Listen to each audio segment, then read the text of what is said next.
Hola a todos, saludarles. Mi nombre es Natachu Domínguez, soy directora del equipo de administración de conflictos de OMG y como siempre es un placer para mí darle la bienvenida a todos a esta nueva versión de la Peña OMG.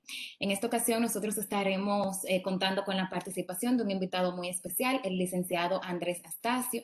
El licenciado Astacio es abogado, egresado de la Pontificia Universidad Católica Madre Maestra y tiene más de 15 años de experiencia y especialización en temas de energía eléctrica. Recientemente él ha sido designado como vicepresidente ejecutivo del Consejo Unificado de las EDES, EDENORTE, EDESUR, EDESTE, y con él estaremos conversando un poco sobre su visión, sus metas, las acciones que se pretenden tomar para asumir este nuevo reto.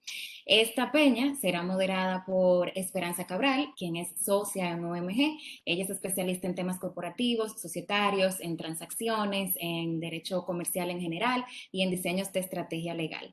Yo le voy a ceder la palabra a Esperanza de inmediato para que podamos empezar y bueno, recordarles también a todos que pueden hacer cualquier comentario, cualquier pregunta escribiéndola en el chat. Está en la barra del lado derecho de esta aplicación de Webex y ahí nosotros estaremos compartiéndola con el licenciado Astacio y haciéndole llegar todos sus comentarios y sus inquietudes. Así que sin más, le dejo el escenario a Esperanza. Muchas gracias, Natachu, y bienvenido. Muchísimas gracias por su tiempo, que sabemos que tiene una agenda bastante complicada, pero todos estamos muy ansiosos de conocer sobre esta nueva visión y administración que enfrenta ahora en estos momentos. Sabemos que ahora con este decreto 3342-20 es un último impulso para concretar esa reingeniería del sector eléctrico y edificar al Ministerio de Energía y Minas como ese órgano rector del sector eléctrico dominicano. Sabemos que se ha creado la Comisión de Liquidación de Activos de la CDE y que es un proceso que ya se inicia por mandato. Nos gustaría, no obstante, entender un poco cuál es la situación actual, cuál ha sido el diagnóstico, qué encontramos hoy en el sector eléctrico y hacia dónde vamos con toda esta unificación del órgano rector y también todas estas prácticas de gobierno corporativo que estamos viendo que se están tomando ahora en cuenta. Entonces, nada, bienvenido y si nos puede comentar un poco, estamos todos ansiosos de entender un poco la nueva visión de este sector eléctrico dominicano. Primero, buenas tardes a todos.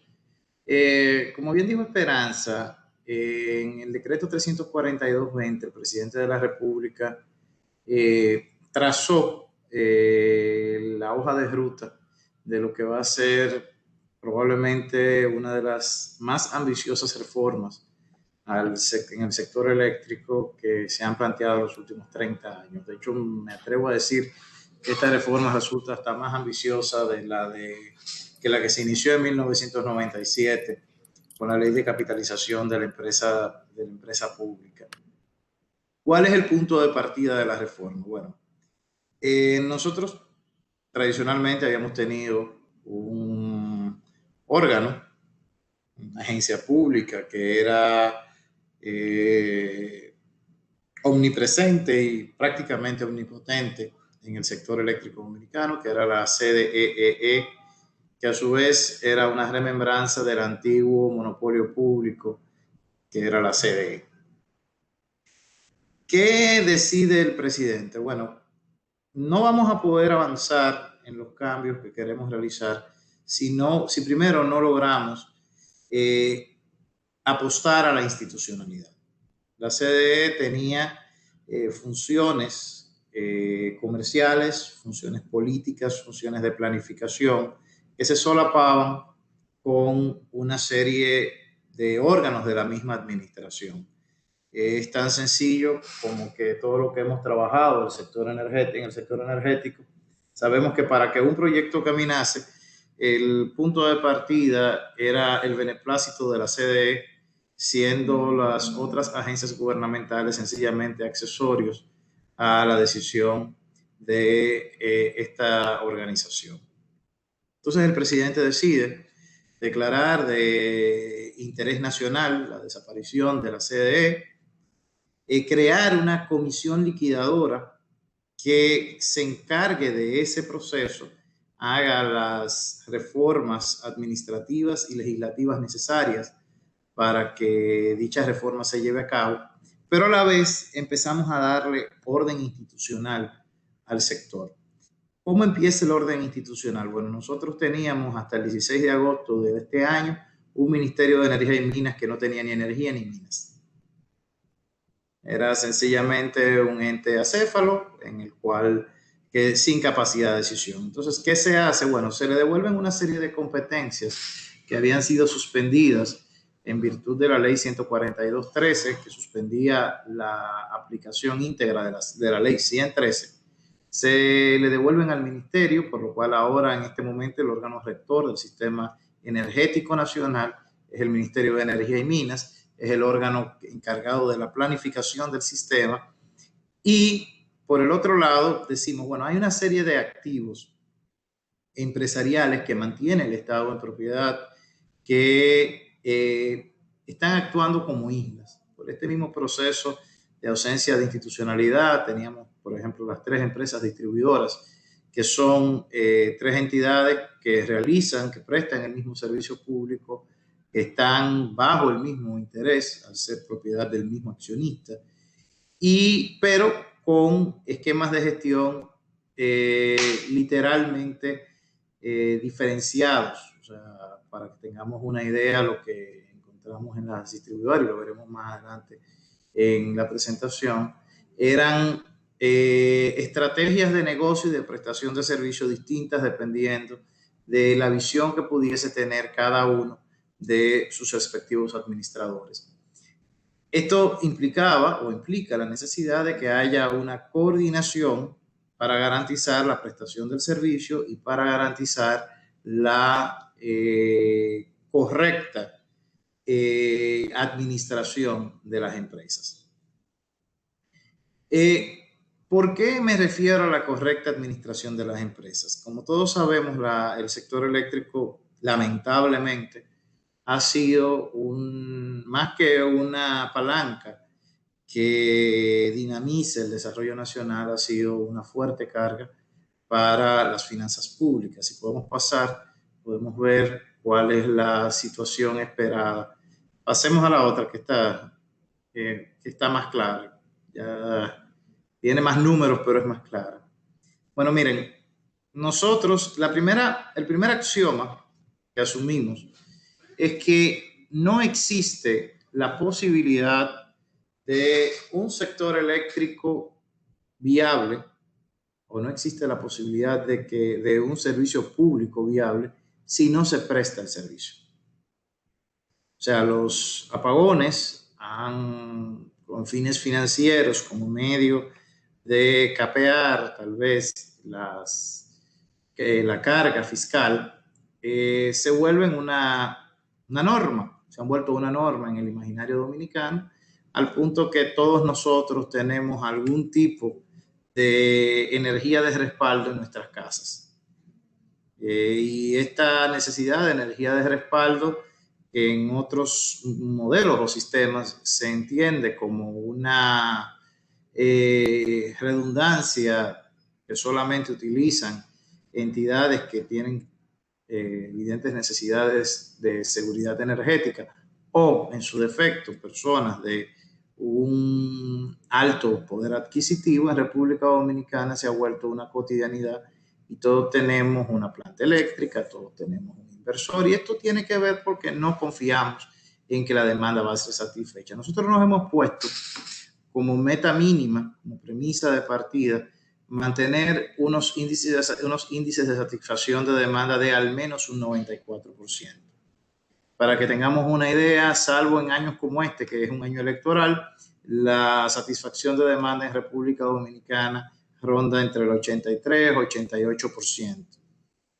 Podríamos decir un salto de entre un 9 y un 6%, no es tan significativo, pero si vamos a desagregarlo en los factores de consumo que consume cada quien, podemos decir que un cliente llamado, sin hacer ningún un cliente, un parque industrial, que para fines del sistema es un usuario, puede consumir lo mismo que consumen 10.000, 15.000 personas, 15.000 hogares. Entonces, si hablamos normalmente por la gestión de demanda, por el mecanismo de economía de la energía, este gran cliente va a tener preferencia sobre el pequeño usuario doméstico. Entonces, si hablamos de un 6%, entre un 9 y un 6% de incremento de satisfacción de demanda, estamos hablando de aumentar el suministro alrededor del 20-30%, o de aumentar el 20-30% de la energía que reciben los hogares nacionales. Más o menos de eso estamos hablando, porque en el sector eléctrico se da más o menos aquella ley de Pareto, de que el 20% me consume el 80% de la energía. Esta es nuestra primera acción. Ahora bien, podemos ver en la gráfica que tenemos de frente que esto no es gratuito. Y vemos que si vamos a la última gráfica, vemos un déficit financiero importante, que para el año 2019 significó unos 1.268 millones de dólares que tuvimos que financiar desde el presupuesto nacional para cubrir las cuentas del sector. En la proyección que hemos hecho de cara al año 2020, este déficit va a rondar los 907 millones de dólares. El efecto básicamente lo podemos ver en la columna del precio medio de compra, ha sido la reducción del precio de los combustibles. Lamentablemente, digo lamentablemente porque como distribuidor de energía quisiera tener siempre la energía más barata posible, no tenemos grandes expectativas de fuertes reducciones del precio del combustible en los próximos años. Sí tenemos para el año 2021 la expectativa de un parque de generación más enfocado, o mejor dicho, con mayor participación del gas natural, lo que va a representar una reducción significativa para nuestros fines de alrededor de medio centavo de dólar. Por el otro lado, en la gestión de las empresas encontramos unas pérdidas de energía que para el año 2021 estimamos en el orden del 31.6-32%. Algo que resulta poco alentador, toda vez que son los mismos niveles de pérdidas que teníamos hacia el año 2012, no obstante haber invertido una suma cercana a los 1.600 millones de dólares. Esta primera aproximación evidentemente nos obliga a hacer ciertas reflexiones y pensar si el camino de las inversiones realizadas hasta el momento es el correcto. Por demás, viendo todo esto, como empresas asumimos, y ya esto va a estar reflejado en el presupuesto general de la Nación, el compromiso de reducir unos 160 millones de dólares de gastos dentro de las empresas eléctricas. Estos gastos los tenemos visualizados primero en esta ligera reducción del costo de generación, pero sí en un fuerte ajuste de los gastos operativos u OPEX de las tres distribuidoras, al punto de que nuestra meta, y esperamos conseguirlo, y para ello necesitaremos todo el concurso de la sociedad, va a implicar una reducción de un 23.4% del gasto operativo con relación a 2019. Ahora, ¿cómo podemos ir hacia allá? Partiendo de lo que encontramos. Creo que por el primer punto sería ver lo que encontramos. Natacho, si podemos seguir a la siguiente.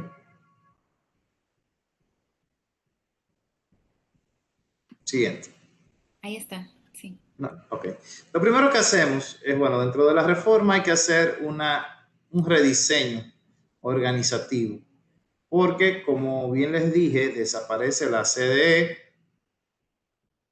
y esta CDE, que sí tenía un rol, digamos, de coordinación del sector, hay que buscar a alguien que coordine. Para esto se crea el Consejo de Administración Unificado de las Redes, que de hecho había sido una de las de los reclamos que habían hecho tanto el sector privado como el sector social en el ámbito del pacto eléctrico. Que era, bueno, si tenemos 3 empresas con un mismo dueño, ¿por qué cada una tiene que tener un consejo de administración diferente? Bueno, el presidente Luis Abinader sencillamente lo que hizo fue, bueno, creó un solo consejo de administración para fin de que éste coordine y armonice la operación de las empresas. Se crea una figura ejecutiva que sirve de control y de vínculo entre las operaciones de las empresas y el Consejo, que es una vicepresidencia ejecutiva, y a su vez se crean órganos de fiscalización y control de las empresas y el soporte, evidentemente, ejecutivo del Consejo y de su vicepresidente. Podemos seguir. Este es el primer paso. El primer paso es el paso de la reorganización. Seguimos. Natacho, si podemos pasar a la siguiente. Ok. Entonces, la siguiente cuestión es definir una ruta de acompañamiento de las empresas en la aplicación de estos mandatos presidenciales. Aquí lo tenemos bien acotado a lo que queda del año, toda vez que ya los subsiguientes pasos van a ser resultado de los presupuestos que estamos preparando para 2021. En agosto lo que hicimos los primeros 15 días fue hacer un diagnóstico situacional. A partir de ahí hemos hecho la evaluación de datos, los análisis descriptivos, la identificación de no conformidades y definir una serie de planes de acción que vamos a ver ahora más adelante. Esto nos tomó práctica, lo teníamos planeado para septiembre y octubre, pero verán que hemos logrado ir a avanzar al menos dentro del mes de septiembre, lo que nos da un poco más de espacio para el plan de acción. Ahora mismo estamos en fase de socialización del plan de acción y definición de su cronograma de ejecución y presupuesto y estableciendo los indicadores de medición y los KPIs de estos planes. Por el otro lado, estamos también envueltos en el proceso de crear la estructura de gobernanza corporativa de este Consejo Unificado. De hecho, ahora mismo estamos discutiendo dicho reglamento que es un mandato del mismo decreto 342 y estamos creando, aquí se dice mesas de gestión, pero la realidad es que estamos creando una serie de comités corporativos que sirvan de acompañamiento de las empresas por parte de los mismos miembros del Consejo. Como es usanza en las distintas corporaciones de este tipo, se están creando comités, por ejemplo, de inversión, comités de compra, comités de normativa y legal, comité de comunicaciones por el gran impacto social que tienen nuestras acciones, etcétera, para lograr crear esta sinergia entre los esfuerzos de cada una de las empresas que conforman este grupo y a su vez lograr ir implantando las acciones de mejora de forma armónica en ellas.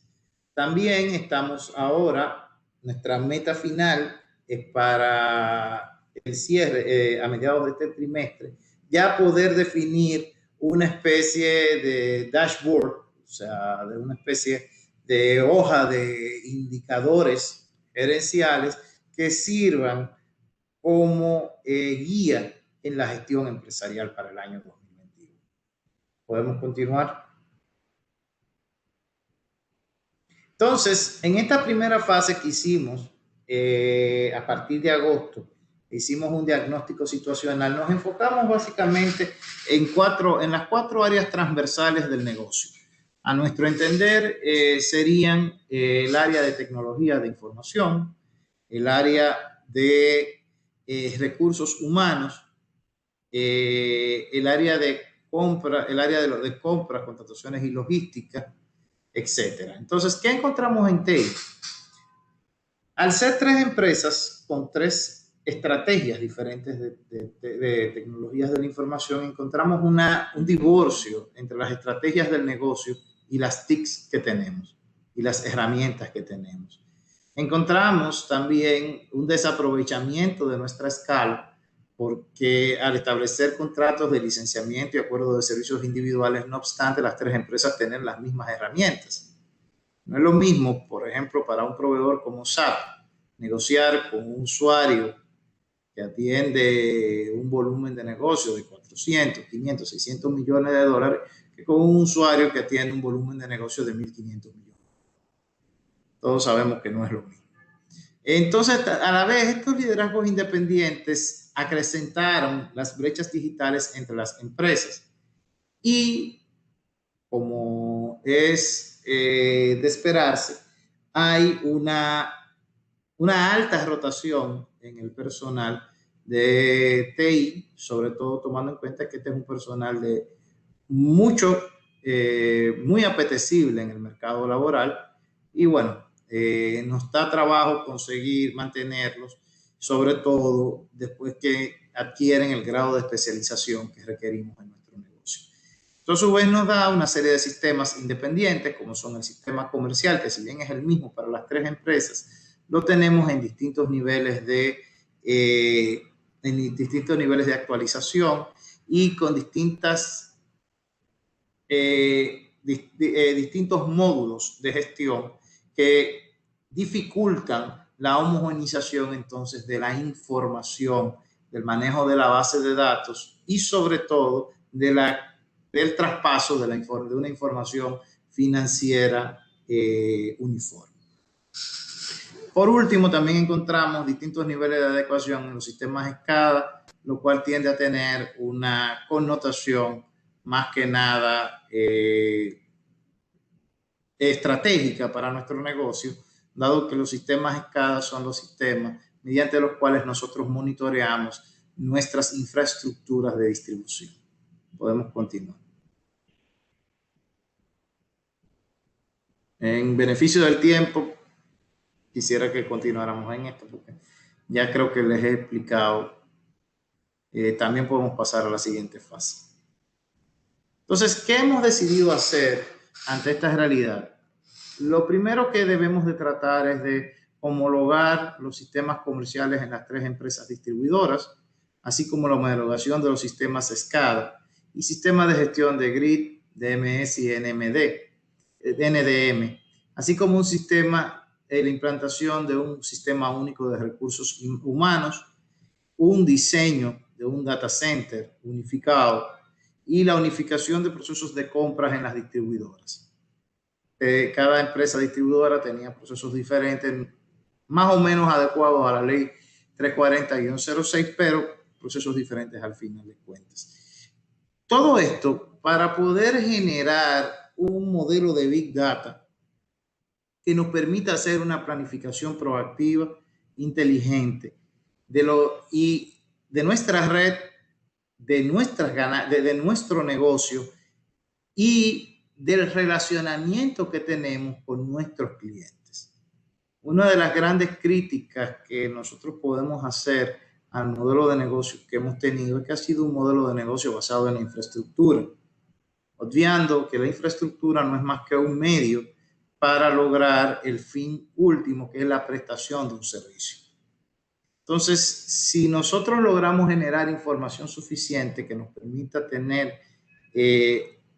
entender cómo piensa y cómo actúa el usuario final, tenemos el plan de poder generar entonces un modelo de relacionamiento distinto en el cual el usuario sea parte del servicio que se le presta. Si podemos continuar. De aquí pasamos a algo que ya mencioné hace un rato, que es el aspecto financiero. Estas empresas están, de cara a este año, al cierre del 2020, llevamos una proyección de gastos con un ratio promedio del 21.55% del ingreso general de la empresa. Si lo viéramos así, a grosso modo, tal vez gastar el 21.55% de tu ingreso no se considera un número estratosférico. Ahora, si entendemos mejor, Si entendemos cuál es la dinámica de la caja de este negocio, podemos ver, o les informo, las empresas distribuidoras, de cada 100 pesos que recibimos, tenemos que reservar el 75% para el pago de generación. Por lo cual, la operación del negocio debe de realizarse con el 25% restante. Si vemos el caso de Desur, por ejemplo, esta empresa dedicó el 24% de su ingreso a el pago al pago de sus gastos operativos, lo que es lo mismo que dedicó el 92% de su ingreso total a su OPEX, lo que evidentemente implica que la empresa no queda con capital de trabajo para atender la expansión de su red o siquiera para cubrir otros gastos que no son necesariamente operativos o gastos no previstos que puedan afectarla. Si podemos continuar. Entonces, desde el punto de vista financiero y partiendo de esa realidad, hemos encontrado algo muy llamativo, y es que sencillamente no hay información financiera fiable. No tenemos estados financieros auditados desde el año 2016. No tenemos para este año ni para el pasado estados financieros preliminares.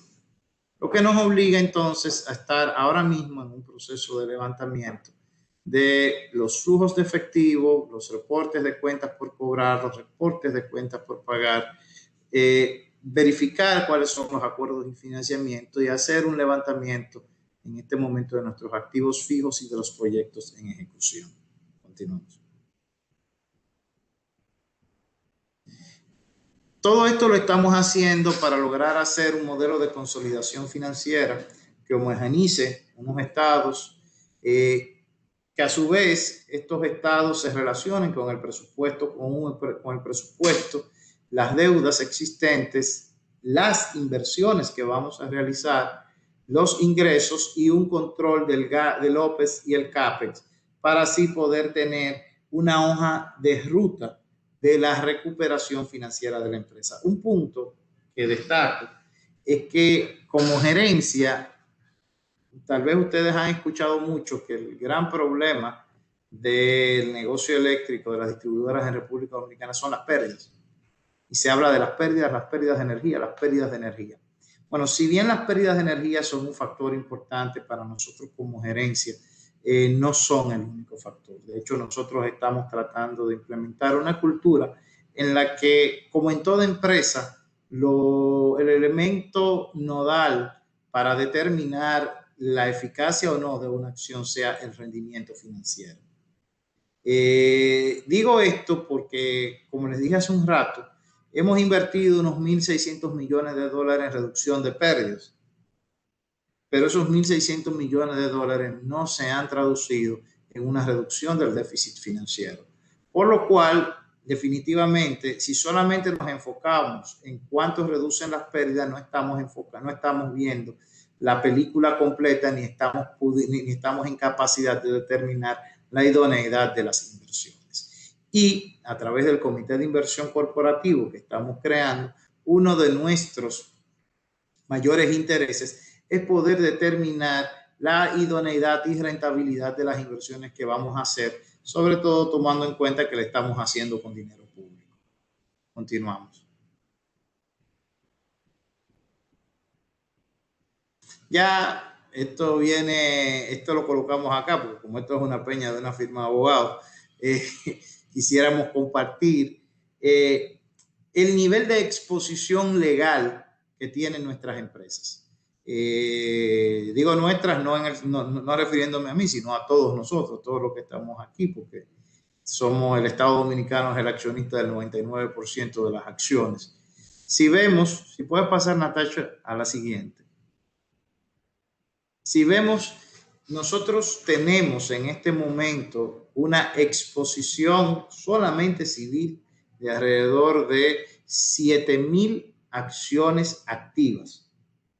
Es decir, las empresas distribuidoras de electricidad tienen una exposición legal más alta que la que pueda tener cualquier aseguradora de alto espectro en nuestro país.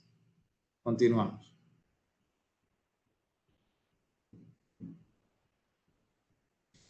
Ahora, y explicándole y retomando el tema de la idoneidad de las inversiones, vemos cuál ha sido el resultado de los planes de rehabilitación de redes y reducción de pérdidas finalizados entre el 2012 y el 2018. Todo esto son solamente los proyectos que han sido financiados con fondos de los organismos multilaterales. Y podemos pasar. Vemos que se intervinieron alrededor de unos 1.700 kilómetros, de unos 1.600 kilómetros de redes, con una normalización superior a los 300.000 clientes. Si pasamos una tacha a la siguiente.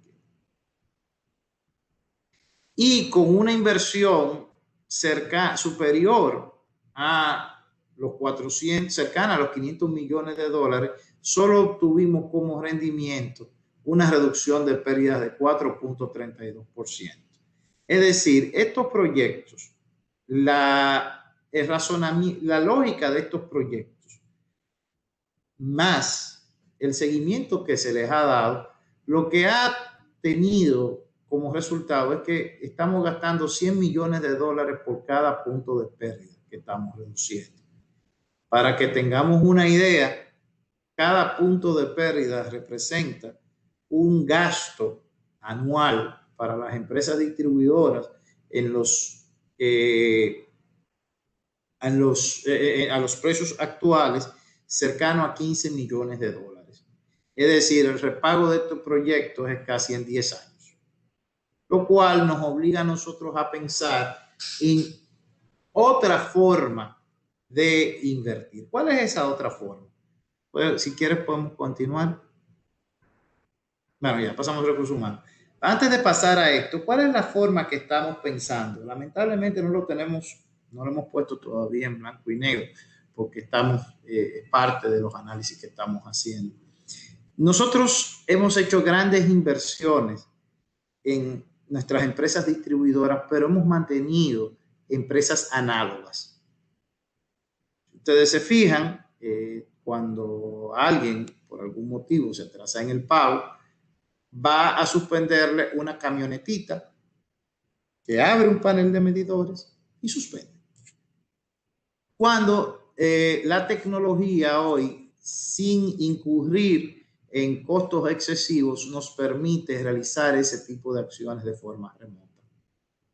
Pero también encontramos una gran debilidad o una gran oportunidad de mejora, que es que nosotros tenemos 700,000 usuarios a los cuales no le estamos midiendo el servicio. No necesariamente que no lo paguen, sino que no tienen un contador, y en muchos casos lo que estamos estableciéndoles es una tarifa fija. Cuando la tecnología hoy nos permite establecer y masificar un sistema de medición prepago, que tal vez en otros países no tenga las bondades culturales que tiene República Dominicana, pero en nuestro país el prepago tiende a ser un modelo de gestión de servicios muy aceptado. Si no, tenemos que preguntarnos a nosotros mismos que en algún momento y por diversos motivos habremos tenido un servicio de telecomunicaciones prepago. Esas son tal vez dos pinceladas de hacia dónde quisiéramos dar el giro al negocio. Si lo pusiéramos en dos palabras, en una frase, tal vez el camino de la solución es traer estas empresas del siglo XX y traerlas al siglo XXI a través de la tecnología. Esa es la reflexión que hacemos en este momento. Ahora bien, hay otras ineficiencias que hemos encontrado con las que podemos pasar ahora sí, Natalia. Y es, por ejemplo, el tema del headcount que tenemos. Tenemos en la actualidad alrededor de 8.493 colaboradores. En este momento estamos revisando el headcount óptimo que podríamos tener para ir girando hacia él. En la actualidad, esta nómina nos representa un costo de unos 100 millones de dólares. Y no entro en la discusión de si 100 millones de dólares es mucho o poco, porque en un negocio como este eso puede entrar como un juicio de valor. Pero sí podemos decir, nosotros tenemos alrededor de 2.500.000 clientes, lo que hace que tenemos un empleado por cerca de cada 250 clientes. Una empresa bien dimensionada de las características de las nuestras usualmente tiende a tener un empleado por cada 700 u 800 clientes. Entonces, tal vez siempre el tema humano es uno de los temas más espinosos cuando se aborda un proceso de reestructuración corporativa, pero es un camino que debemos de avanzar. Pero en adición al headcount, pedimos que avancen. Hemos encontrado una serie de necesidades en nuestros colaboradores. De forma que, porque hemos encontrado que no tenemos, tenemos un alto grado de personal desmotivado y poco comprometido. Tenemos áreas y procesos redundantes. Tenemos diferencias en estructuras organizativas, salariales y de carga laboral, así como que tenemos fuertes necesidades de capacitación y desarrollo de las competencias de los colaboradores. Seguimos. Para esto, en adición a esto, ya esto es un plan que hemos empezado a trabajar de mano de la Dirección General de Compras y Contrataciones Públicas. Tenemos que mejorar también nuestros sistemas de procura y abastecimiento. Necesitamos definir estructuras transitorias de comités de compra para asegurar la continuidad del negocio, pero a la vez tenemos que hacer una serie de auditorías forenses de las licitaciones adjudicadas ya abiertas. No es que nosotros vamos a enfocarnos en el pasado. La labor de las autoridades del sector eléctrico es básicamente enfocarnos en el presente, gestionar el servicio que la población, el presidente nos ha encomendado gestionar, pero también necesitamos buscar a alguien que analice por qué se gastó tanto dinero con tan pocos resultados. Porque el compromiso de esta administración empieza con la transparencia, y la transparencia no solamente es el accionar nuestro, sino que la población sepa todo lo ocurrido con sus fondos. Pero de cara al presente, estamos estrechando los lazos con la Dirección General de Compras y Contrataciones y la Dirección General de Ética e Integridad Gubernamental para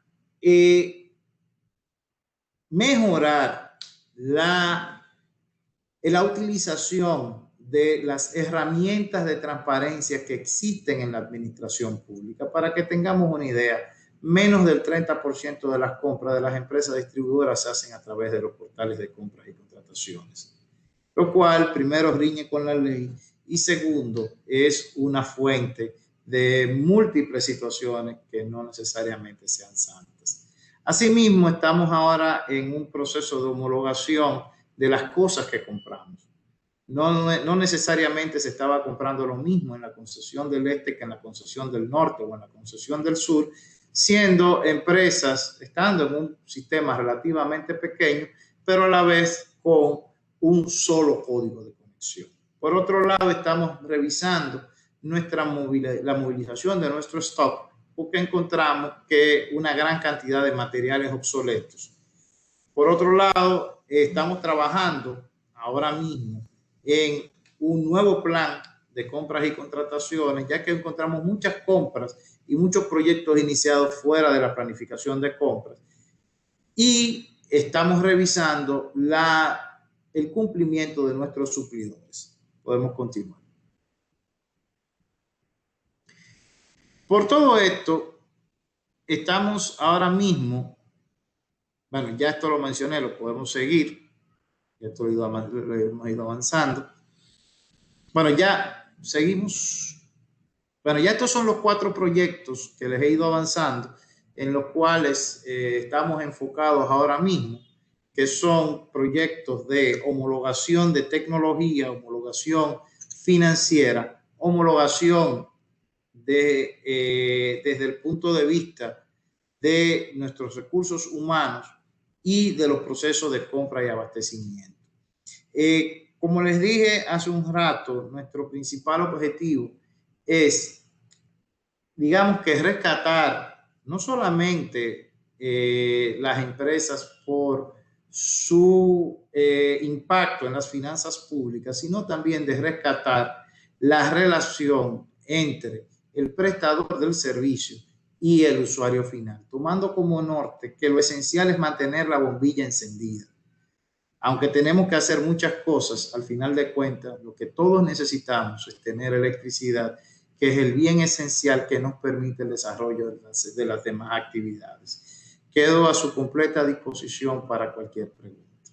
Muchísimas gracias, Andrés. La verdad que todos estamos, por lo menos nosotros, muy satisfechos de esa visión estratégica que se ha dado al negocio, al servicio público, que realmente no se ve así desde el sector privado. O sea, que la verdad es que ese logro, ese diagnóstico de la situación y poder eficientizar lo que son los procesos para que eso se traslade en beneficio económico, no solamente para las empresas que, como comenta, son nuestras, porque nosotros como contribuyentes, todas esas empresas son nuestras, sino también para la mejora a nivel de país, de competitividad, de costo.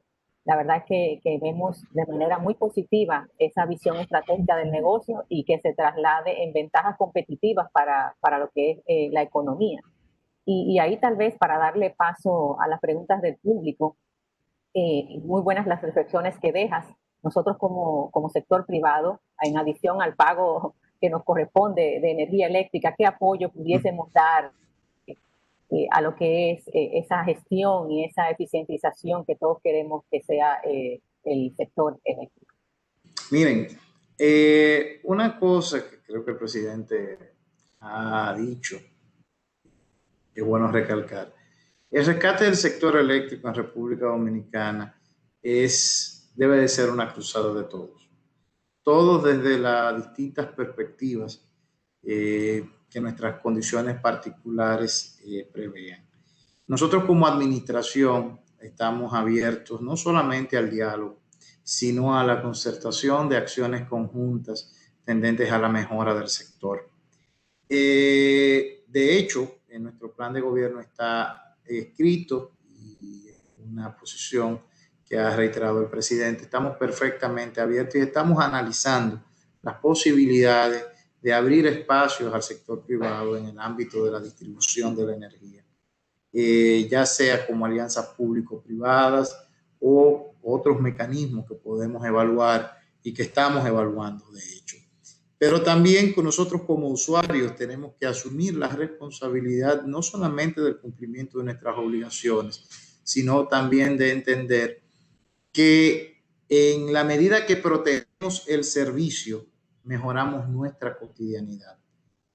El bienestar que da la electricidad no es una cuestión etérea que se ve en 20 años, que se ve en 15 años. No, el bienestar que nos da tener un buen servicio eléctrico es dormir tranquilos todos los días, dormir bien, sentirnos seguros al caminar por las calles, es sentir, poder ir a recibir otros servicios que necesitan de la electricidad para poder funcionar.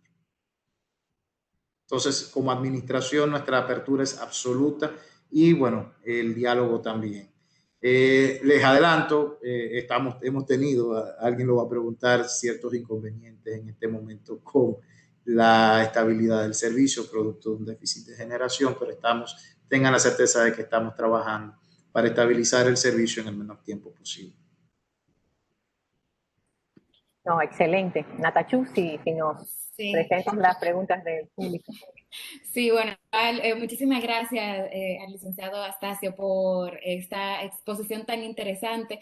Yo me río porque recuerdo, casi todos recordamos cuando éramos niños, que muchos crecimos con ese tema de los apagones y que se utilizaban en las casas, habían lámparas de gas que se le daba la vuelta, se le echaba el gas, se le daba la vuelta como a un botoncito, entonces se encendía con un fósforo y con eso en la noche uno pasaba. Lo único bueno de esos momentos era que uno se inventaba muchos juegos y había mucha creatividad para jugar en lo que llegaba la luz. Ya eso afortunadamente son tiempos pasados. Y Bueno, trabajamos para que nunca vuelva. exactamente. Tengo varias preguntas del público, de los participantes que están muy motivados con el tema. Fénix Vidal y Cruz Marina hicieron una pregunta muy similar a ambas. Ellas quieren saber cuáles son los próximos retos en el sector eléctrico a mediano, corto y largo plazo. Bueno, mira, el principal reto en el cortísimo plazo siempre va a ser mantener la bombilla encendida. En el mediano, en el corto plazo estamos trabajando en esta reorganización, en la reorganización institucional, como les mencioné. Entendemos que en poco tiempo habremos terminado al menos la primera fase de la liquidación de la CDE, que evidentemente quedarán contingencias, pero no estará ya siendo ese actor dentro del sistema. Por el otro lado, estamos trabajando en el corto plazo también en el reenfoque de los planes de inversión a los fines de empezar este proceso de digitalización, este proceso de atracción al siglo XXI de las empresas eléctricas en el más corto plazo. Ya cuando hablamos del mediano plazo, bueno, y evidentemente la mejora de la comercialización y de la seguridad del servicio. En el mediano plazo sí estamos trabajando en el diseño de un plan de inversión para la mejora de la infraestructura eléctrica. Hemos encontrado que el 62% de nuestras capacidades de nuestras infraestructuras de distribución son obsoletas. Hago una inferencia, yo nací en la ciudad, en el pueblo de Atomayor, y el otro día estaba allá y fui como buen hijo, recibido con varios ataques de mis compueblanos por problemas en el servicio. Y todos entendieron cuando yo le expliqué que en Atomayor yo no era ni el hijo ni vicepresidente ejecutivo de nada, yo era el hijo de Andrés y Rosita. Yo le dije, bueno, como muchos saben que soy el hijo de Andrés y Rosita, nací en la calle Padre Peña, 37, hace 41 años, y el transformador con el cual servimos al pueblo se instaló 5 años antes de yo nacer. Entonces tenemos 45 años con ese transformador que tenía una vida útil de 25. Ese no es un caso aislado. Por eso estamos trabajando ahora mismo en un proceso, en un plan de inversión. Estamos auxiliándonos de los organismos multilaterales para también ver un nuevo diseño y topología de red que permita dar un servicio más estable. Tal vez en la actualidad nosotros tenemos unas redes lineales o unos circuitos que salen de un punto y llegan a otro y se van alimentando los usuarios de esas redes.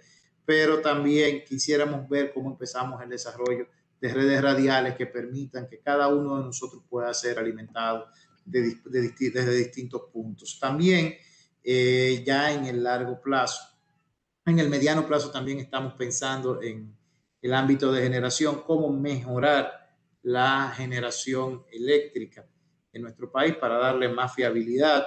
Queremos dar un gran impulso a la entrada de fuentes renovables, pero también estamos analizando el momento óptimo para la entrada de nueva generación térmica. Ya en el largo plazo ya estamos viendo otras cosas más relativas a la transición energética.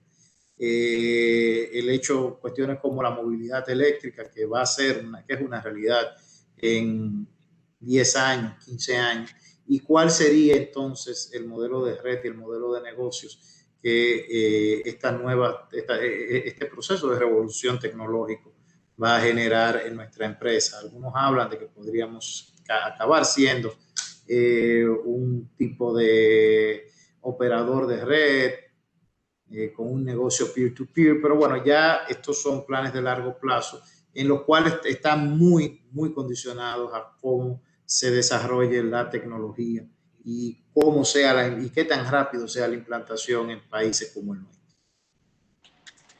Sí, tengo también una pregunta de Ramón Franco, que quiere saber que si se tiene como meta eliminar el déficit financiero de las EDES.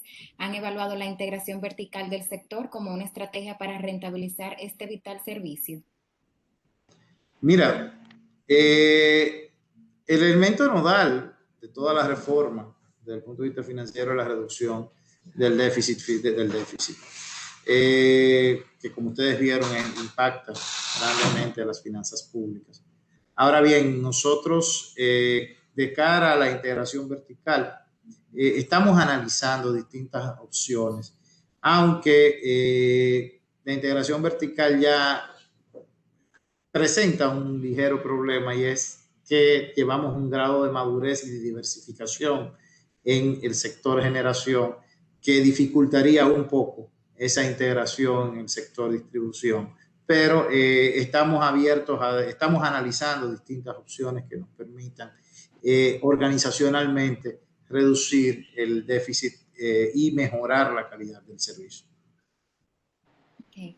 Tengo aquí una pregunta de Francisco Suero, que muchas personas tienen la misma curiosidad. Él dice que cuál es la posición de las EDES en cuanto a la penetración de las energías renovables desde el lado del cliente con contratos de medición neta, si piensan manejar un esquema tarifario distinto para estos clientes. Mira, nosotros como administración pública, como gobierno, tenemos el compromiso, ya lo dije, de promover las fuentes renovables. Ahora bien, nosotros tenemos que revisar el marco regulatorio del marco regulatorio. Tenemos que tomar en cuenta que el marco regulatorio para las fuentes renovables en República Dominicana es de 2007, tiene 13 años y no contempló ninguno de los avances tecnológicos ni la maduración de las distintas fuentes. En 2020 tenemos una realidad muy distinta a la de 2007. Sí, desde el punto del cliente, nosotros entendemos que es conveniente la promoción de la instalación de autogeneración. Ahora bien, esta tiene que ser dentro de un marco de la racionalidad. Y también debemos de entender algo. En el modelo que se desarrolló anteriormente, se desarrolló en el modelo de 2007, y el net metering, como se visualizó, tiene un componente que utiliza a la red eléctrica de la distribuidora como batería. O sea, tú almacenas la energía que produces en el día en la red eléctrica y la retiras en la noche. Ahora bien, eso estaba muy bien cuando lo teníamos como modelo de promoción de una tecnología naciente costosa. Ya estamos en otro estadio en el cual lo que tenemos que ver son las justas compensaciones, porque si bien debemos promover la instalación de más fuentes de energía renovable, de mayor aprovechamiento de los recursos del aprovechamiento, por ejemplo, del sol y del viento, también tenemos que buscar los mecanismos de preservación, protección y desarrollo de la red, que es el medio por el cual nos suministramos, recibimos toda la energía. Okay. Tengo otra pregunta de Alexander Rodríguez. Él es a raíz de un comentario de la presentación justamente, y él dice que siendo empresas analógicas las EDES en el proceso de medición, ¿qué planes tienen para cambiar e incrementar a telemedición y medición prepago?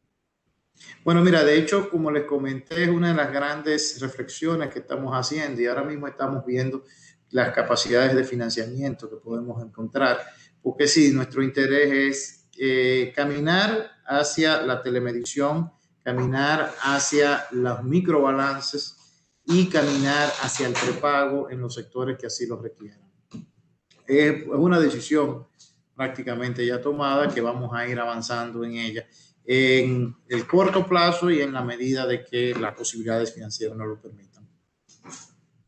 Ok, hay también dos preguntas de Tomás Plizón, quien es director de la Cámara Franco-Dominicana, y él quiere saber el posicionamiento hacia las energías renovables, que hemos hablado un poco ya de eso, y qué administración decidirá en el futuro, si el ministerio o si será con una CNE fuerte. Bueno, desde el punto de vista de la planificación, sabemos que el ministerio es el órgano rector.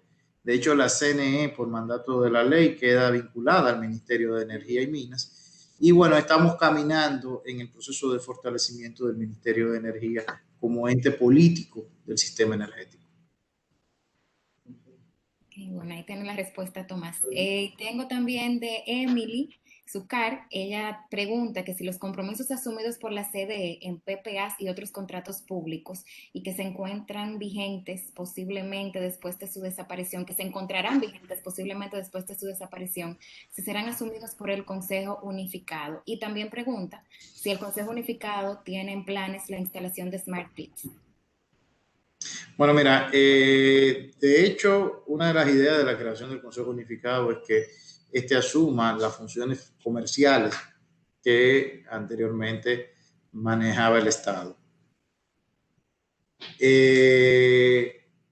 Por lo cual, todos esos contratos en los cuales aparecía la CDE como intermediaria eventualmente pasarán a los verdaderos compradores, que son las distribuidoras. Lógicamente, puede haber unos temas de garantías, unos temas de seguridad jurídica que en su momento vamos a discutir como administración con cada uno de esos contratantes, de forma tal que todo el mundo sienta que las condiciones originales que le llevaron a hacer esa contratación se mantienen y se respetan.